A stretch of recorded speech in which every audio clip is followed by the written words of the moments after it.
this is what a wave pattern will look like from your position if somebody is doing it to you. Okay, so this makes the wave pattern a little more understandable as to like what is actually happening. Okay, now here's what you need to understand.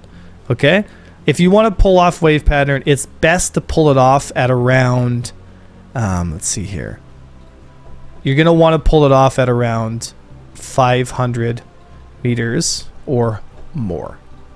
Okay, because if you're any closer than 500 meters, you're better off using other types of patterns, right? So 500 meters plus up to like 1,000, right? Anything past 1,000, it like you're not going to be hitting much unless you're shooting at a hammerhead, you know, or a redeemer, you know, or a starfare.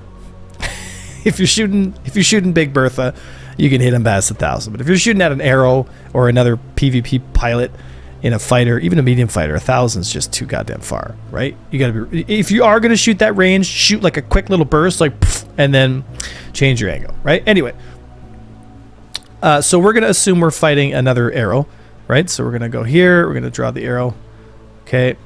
And what I want you guys to imagine, okay, because what your pip sees and what actually translates in the world are a little different, right? Because your pip is always trying to tell you where to aim and where to go and all that stuff, right? So here's our enemy arrow, okay?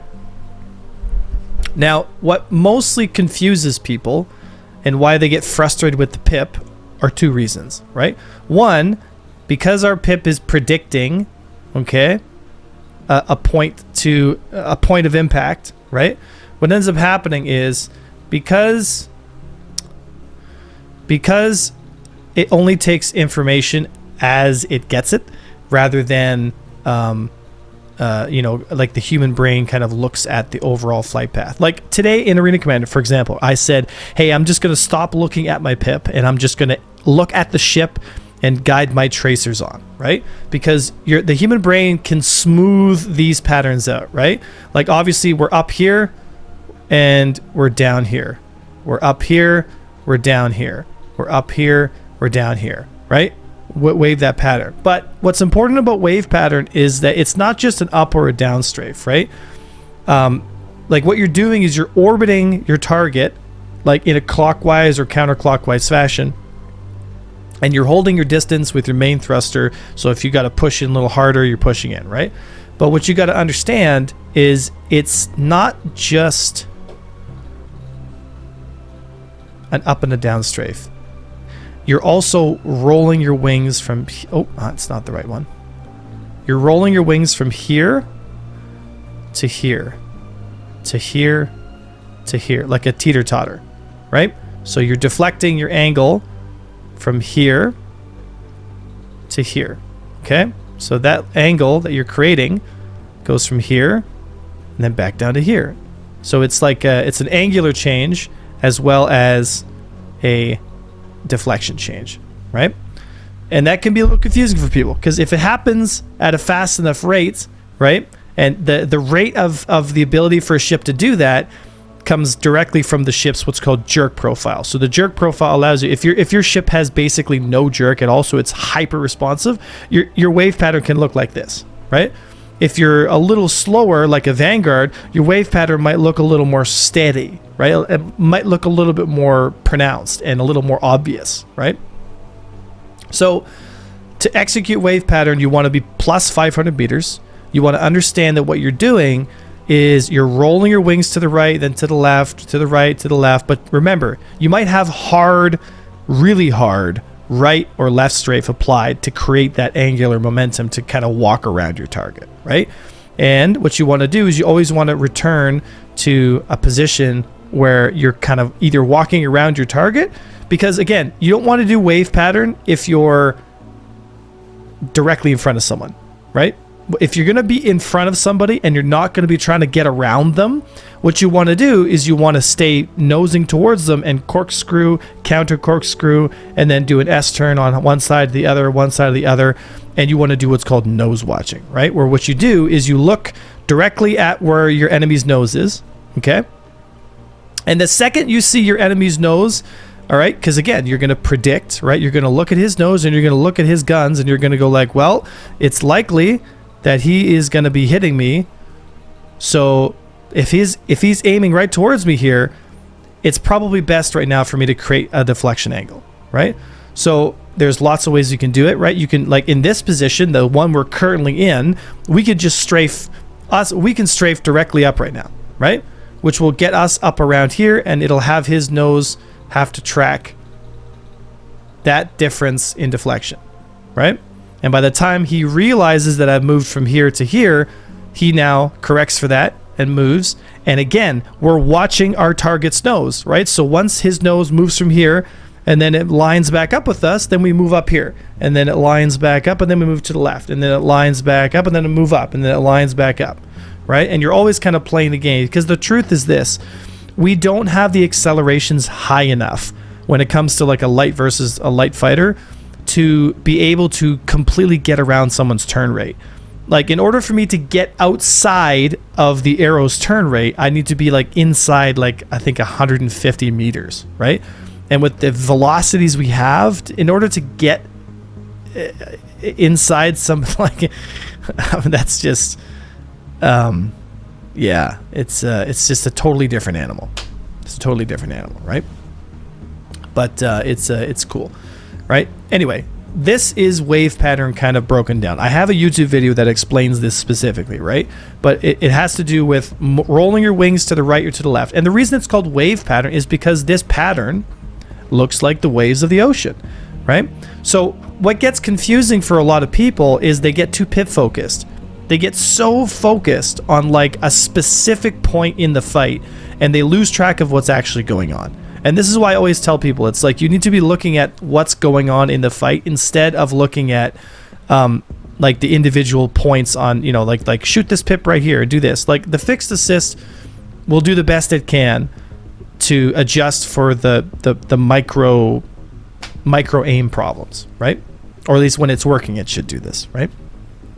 However, what happens is people become so pip focused that they aim from oh, I apologize. I go a little forward here. They aim directly at the pip, and if you realize here, this pattern that he's going in, you'll notice something. You'll notice that it never leaves a certain degree of deflection. Okay? So his pattern that he's flying in, you'll notice that it never leaves this box here. But the lead pip does. Now, why is that? Because the higher the velocity of your projectile, the shorter that box becomes. If you are here, and I have a velocity of 1400, and I'm at 500 meters, again, these are ballpark numbers, right? Then by the time I shoot my guns, pew, pew, pew, pew, pew, pew, pew, pew. The arrow has top guns as well, right? By the time I shoot my guns, right? At that specific point, and if you look at his pattern, his pip goes up to here, then it goes down to here, then it goes up to here, then it goes down to here. And it's everywhere but where it needs to be, which is on target, right? Because the velocity of the projectile matters. Now, if we increase velocity to 1800, then that pip will, from being up here, will go to here. And so you can essentially what's called pip track, where you don't need to really be aware of what's going on in the fight. You just need to focus on getting that little box lined up and pull the trigger and get them, right? But if you're getting into problems where you're at a certain distance, right, and you're shooting on the pip and you're not getting hits to apply, besides the desync and some of the other issues, what ends up happening is even when all the desync gets fixed and everything is 100% accurate, there will still be people in the Star Citizen community, and mark my words, this will happen, that will complain about pips simply not hitting because they're shooting slow guns at long range. And that's all it comes down to it. Your physical profile size has a big impact on this as well, because the physically larger ship you have, the much easier it is to apply damage, right? So let's say we're shooting at something like I don't know, a Vanguard, right? And the Vanguard the Vanguard looks something like this, right? So a Vanguard would look something like this. There's a sorta what a Vanguard looks like. Now you'll notice something. You'll notice that the physical profile size of, let's say, an arrow and a Vanguard are vastly different, which means in order for me to shoot at this ship here, if it's just as difficult, let's say it's super difficult to hit this arrow here at 500 meters, okay? That means in order for this ship to be just as difficult to hit as the arrow, the Vanguard would have to be, if it's 1/2 the size, then you would have to be at twice the distance, right? So you would have to go and you would have to put the Vanguard, okay, with this little turret here and its stubby wings and its things like that, and its little bottom ones and its gun in the bottom here. We would be honored, okay, if you would join us. The Vanguard would have to be at 1,000 meters, whereas the arrow would only have to be at 500 meters for the exact same issue to happen.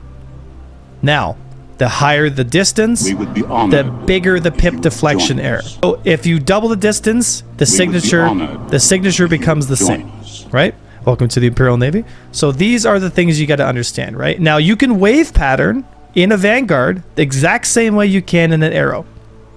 You just have to understand that the distance that you need to perform these maneuvers at needs to change. So you could probably get away with going at around 800, meters with a wave pattern, but you can get away at 500 meters or closer with something like an like an arrow. Or what's even better is there are ships that are even smaller than the arrow, right? What if you're fighting something like, I don't know, an M50? Looks a little bit like this. It's got its little tail fin in the back. It's got its things like this. It's got its cockpit. It's got its two little guns, and it's got its nose cone here like this with its front profile, right? That's an M50, right? And you'll notice that the M50 will be at like 350 meters, and it's now the same size. It's now the same size as the arrow. So that's why signature is always going to matter. Always going to matter. And why being physically small in a space environment in a 6DOF game is like having a superpower. Because being small means you're not going to get hit. Because the distances that people are going to engage you at are going to be vastly different. That's why I always promote people to fly different ships. Size does matter. Bigger isn't always better, right? Now, there are so many ways we can get into this conversation deeper. There are so many ways we can talk about game balance and meta and ways to improve or change this meta. And again, the whole reason this is a thing is because we have velocities. If we had hit scan weapons, that'd be a totally different. Then all this distance play would be right out the window. You wouldn't need it because it would just be instant, right? So anyway, we got a little off topic, but there's a lot of depth to the understanding of this game, and I want to educate people. So hopefully this answered your question when it comes to understanding wave pattern. But that's all I got for you today, boys.